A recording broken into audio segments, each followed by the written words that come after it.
Hey, how are you guys doing today? So, I love learning about the 4 seasons. So, I grew up in Florida. We always read about the 4 seasons. We learned about it in school. You put the mittens on when it's cold out in the winter. But in Florida, our leaves never changed. I mean, it was the same season all year round. It was just hot, hotter, maybe a little bit cold, and just always hot. The palm trees were out. There was no leaf changes. In fact, I just posted on my Facebook page the other day about, for my Florida friends, I put a picture of all of my leaves, and it's so orange and yellow, and it's pretty outside. The leaves are falling. I said, hey, Florida friends, enjoy this fall colors, because I know they don't get it.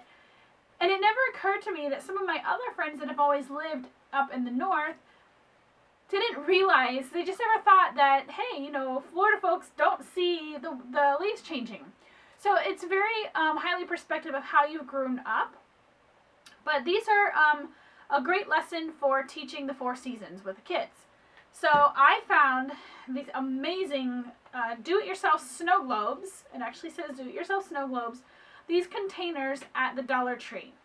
So inside, they actually had inserts inside these snow globes so that it will help plug up any of the water when you're done. If you're working with kids, I highly recommend taking these little plugs out first because they are a pain to get out. So make sure you set these aside so the kids don't accidentally re-plug up their snow globes when they're not ready. Alright, so these are going to be 4 seasons, so we have 4 snow globes. And you can do this, in a center activity. You can make it an I Spy challenge for the kids in your classroom. You can just have your kids make one for each season.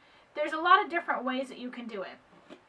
Open up your snow globe, put what you need inside, your water, and put the insert in and then close it up.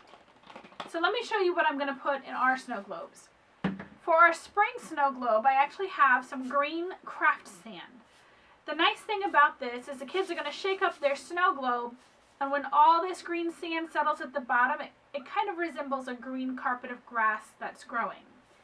Inside, I'm going to find smaller than this, but small fake flowers to put inside. Maybe some little insects, some butterflies, some little ladybugs. I'll have to see what I can find small enough to put in our spring one. But that's what I'm going to put inside. Some fake flowers, maybe some insects, and the green craft sand. Now, one word of caution. You can absolutely use real flowers and flower petals and parts inside of your snow globe. The only thing is just be cautious. The water's going to eventually get yucky. These flowers, they're going to break down in the water. So you may need to either change it out or throw it away after a while. If you want it to last longer, I would use artificial. But you could absolutely have a tray of fresh, real flowers for the kids to learn about the different parts and to play with and to pick through. And then they can make their artificial snow globes. So this is for spring. For summer, however, we have gone with white sand because it reminds me of the beaches like I grew up. And I have a lot of seashells here to add into our white sand. So these seashells and the white sand are going to go inside this snow globe. Now these first 2 snow globes, I'm also going to add a little bit of glitter inside, just because the craft sand isn't really going to float very long. It's going to settle fairly quickly, so the glitter will kind of add a little extra sparkle to it. For fall, our globe is going to have fall-colored leaves, which is a great representation if you live somewhere that doesn't have fall-colored leaves. This is a good visual for kids there, too. So I went out yesterday in my yard, and I grabbed a nice pile of these tiny little leaves. We have very red leaves, we have yellow leaves, I've got green leaves, we have orangish brown leaves, we've got all sorts of colored leaves. So this is the same concept as I mentioned for the spring globe. These leaves will break down, they're going to fall apart, they're going to get gross and mushy. You can still put them in there, or when I was at the Dollar Tree, I did pick up this pack of fake leaves, which is probably what we're going to use in our globe. So the nice thing is that this pack specifically has the small leaves, so you can still put them in your globe. And it also has different colors. So you can see the oranges, reds, greens, yellows. There's a large variety of different colors. So you can put fake leaves there as well. Again, it just depends whatever you prefer and what you have available to you. Lastly, of course, is our winter snow globe, and everybody loves winter snow globes. That's kind of our traditional snow globe feel. So I've got these little craft styrofoam pellets, which do float at the top. So if you want anything to fall down, I would recommend maybe getting like a blue glitter or something that can trickle down or shimmer down when the kids shake it. But I've got the white craft foam, and I've got these tiny little trees. You can pick these up at Oriental Trading. You can grab these at the dollar store, wherever you want to pick these guys up. So one word of note is a lot of people use hot glue to put on their objects, like the trees. And you'll notice that this is the only snow globe that we're actually planning on gluing anything down for.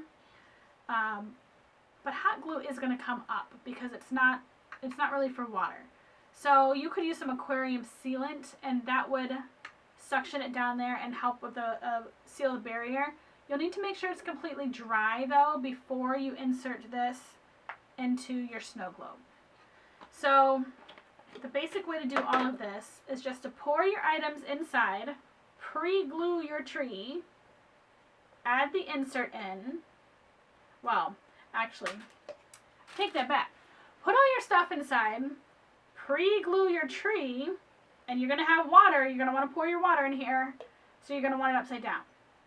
Now, when you add your water, don't add it to the very, very brim, because you need a little bit of an air bubble. You need a little room to actually shake that stuff around. So you can see here there's a little lip. I would leave the water at the bottom of the lip so that you have a little bit of extra room inside the snow globe. You could do this concept with anything. Cleaned out peanut butter jars. I mean, you can use glass jars with kids. I prefer not to because things get thrown around in backpacks. They spill. We do not want glass everywhere. But I found these nice round snow globe ones at the Dollar Tree this year. So these are perfect. Oriental Trading also has a ton of different shapes and sizes of all sorts of containers. So just make sure they have a screw-on lid that works the best. I always like to put a little bit of that aquarium sealant inside the lid. You can use a little hot glue if you want. Just know that it might come out if the water's touching it. And then when you close it, you're done. Like, you don't want to reopen it at all. These inserts do work pretty well, but I still like to have a little glue just because I don't want leaky messes everywhere. So, stay tuned. This is what our snow globes look like when we were all done with them.